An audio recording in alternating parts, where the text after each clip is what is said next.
Hello friends, आप सभी जुड़े हो सोम एकेडमी के साथ। दोस्तों, UP police jail warden, fireman और घुड़सवार के लिए संयुक्त परीक्षा आपकी 19 और 20 दिसंबर को संपन्न हुई थी, जिसकी आंसर की भी आयोग ने दे दी थी और उसमें कुछ त्रुटियां थी जिसको संशोधित कर करके जल्द ही आपके लिए लाया जाएगा।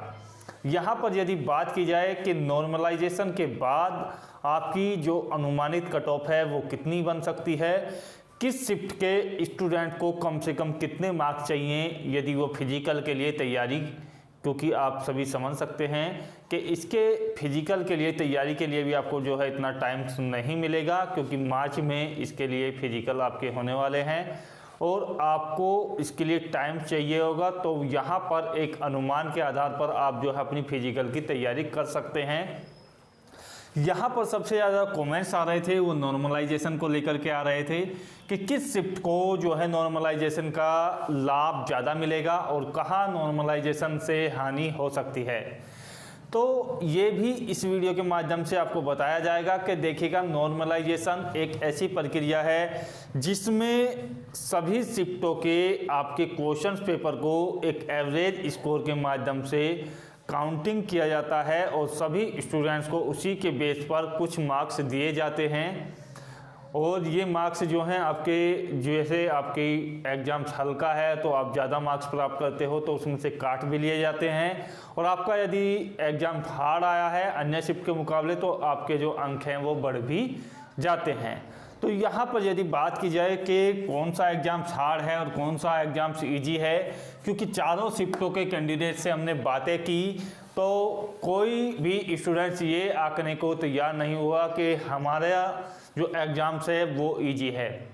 उसने यही बताया कि हमारा जो एग्ज़ाम्स है वो अन्य शिफ्टों के मुकाबले हार्ड था, तो सभी को अपना एग्ज़ाम्स जो है हार्ड यहाँ पर नज़र आ रहा है, जिसको देखते हुए हमने अपना स्वयं के माध्यम से आकलन किया और ये जो है प्राप्त किया कि सभी जो एग्ज़ाम्स थे वो लगभग कहीं ना कहीं समानता में थे।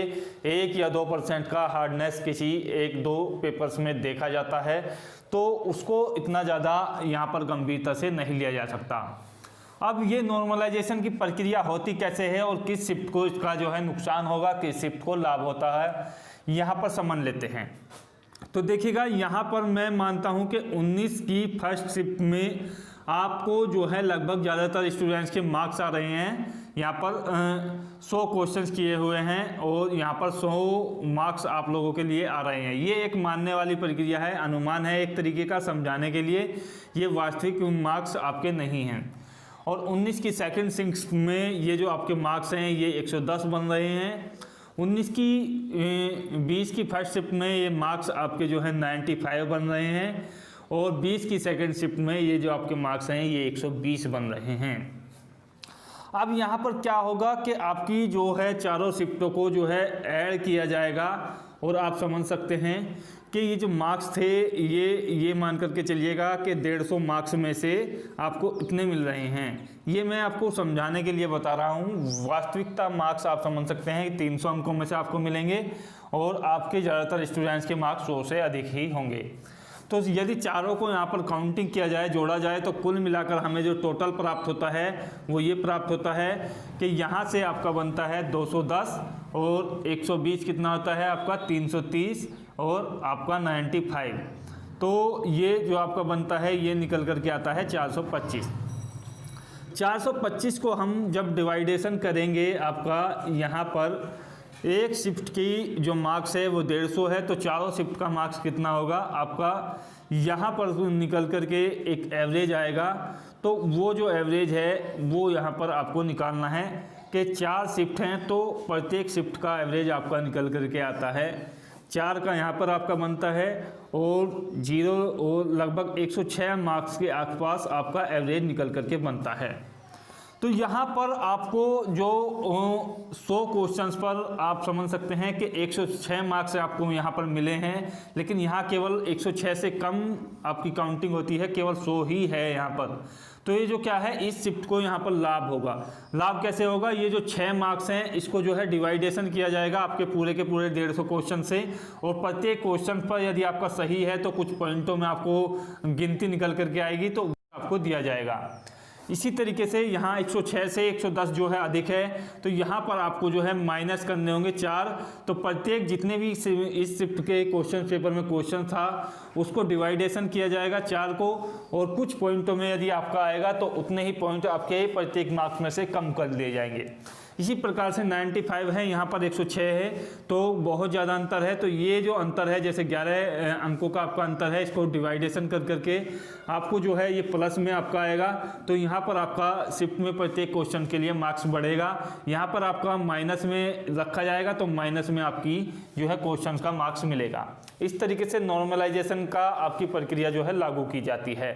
अब समझ लेते हैं यहाँ पर जिस तरीके का एग्जाम्स हुआ उसमें कौन सी शिफ्ट को ज़्यादा लाभ हो रहा है नॉर्मलाइजेशन से।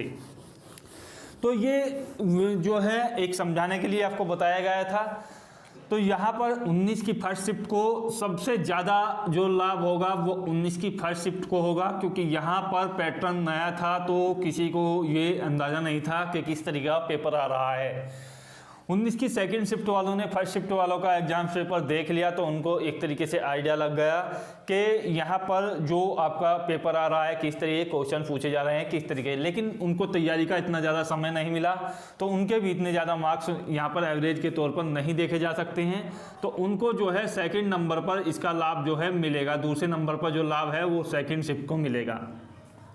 इनको जो लाभ है वो कम मिलेगा 20 की फर्स्ट शिफ्ट को से, यानी कि ये भी कह सकते हैं कि सबसे कम लाभ मिलेगा, क्योंकि इनके लिए टाइमिंग काफ़ी मिल चुका था आपको पैटर्न देखने के लिए। 20 दिसंबर की सेकंड शिफ्ट का एग्जाम लेवल तो लगभग सभी का समान था, लेकिन कुछ जो है क्वेश्चन पेपर हार्ड भी था। तो तीसरे नंबर पर जो लाभ मिलेगा वो नॉर्मलाइजेशन का 20 की सेकंड को मिलेगा। इस तरीके से सबसे ज़्यादा फर्स्ट शिफ्ट को मिलेगा और दूसरे नंबर पर सेकंड को, और तीसरे पर आपको 20 की सेकंड और 20 की फर्स्ट को सबसे कम इसका लाभ देखने को मिलेगा। डिफरेंस नॉर्मलाइजेशन कितना अंकों का कर सकता है, तो ज़्यादा से ज़्यादा 8 से 10 अंकों का डिफरेंस आपको देखने को मिल सकता है, क्योंकि एवरेज क्वेश्चन पेपर थे, कोई ज़्यादा हार्ड या इजी नहीं था। अब देखिएगा यहाँ पर किस शिफ्ट के लिए कितने मार्क्स पर आपका सुरक्षित स्कोर है general, OBC, EWS, SC, ST और फीमेल कैंडिडेट्स के लिए। यदि बात की जाए जनरल कैंडिडेट्स की, यदि 19 की फर्स्ट शिफ्ट में आपने एग्जाम से दिया है तो 185 मार्क्स आपके लिए बेहतर स्कोर है जनरल कैंडिडेट्स के लिए। ओबीसी यदि कैंडिडेट्स हैं तो ओबीसी कैंडिडेट्स के लिए 181 स्कोर जो है एक बेस्ट स्कोर है। ईडब्ल्यूएस के लिए 180 अच्छा स्कोर माना जाएगा। यदि इससे प्लस में आपके पॉइंट हैं, मार्क्स हैं, तो आप जो है बेहतर कंडीशन में हो। एससी के लिए यदि बात की जाए तो एससी के लिए 165 बेहतर स्कोर रहेगा। एसटी के लिए 150 प्लस स्कोर एक शानदार स्कोर रहेगा। बात करें फीमेल कैंडिडेट्स की, तो फीमेल कैंडिडेट्स की सभी कैटेगरी की जो है एक ही कट ऑफ आपकी बनेगी, और ये जो कट ऑफ है ये लगभग हमारी अंदाज़ा यही है कि 162 प्लस के आसपास आपकी रहेगी यदि आपने 19 की फर्स्ट शिफ्ट में एग्जाम्स दिया है। बात करें 19 की सेकेंड शिफ्ट की, तो ये आपकी जो कट ऑफ है ये आपकी कट ऑफ 188 प्लस स्कोर पर बनेगी, और यहाँ पर ये जो कट ऑफ है आप समझ सकते हैं कि 183 प्लस स्कोर यहाँ पर ओबीसी कैंडिडेट्स के लिए बेहतर रहेगा। यदि बात की जाए ईडब्ल्यूएस कैंडिडेट्स की, तो लगभग ओबीसी की समानता में स्कोर देखा जाएगा, तो 182 के आसपास यदि स्कोर आपका बन रहा है तो बेहतर स्कोर है। एससी की यदि बात की जाए तो एससी का जो स्कोर है 167 प्लस बेहतर स्कोर माना जाएगा। एससी के लिए, एसटी के लिए 152 प्लस स्कोर बेहतर है, और यहाँ पर 165 में यदि फीमेल कैंडिडेट्स है तो बेहतर कंडीशन में है, फिजिकल की तैयारी कर सकते हैं।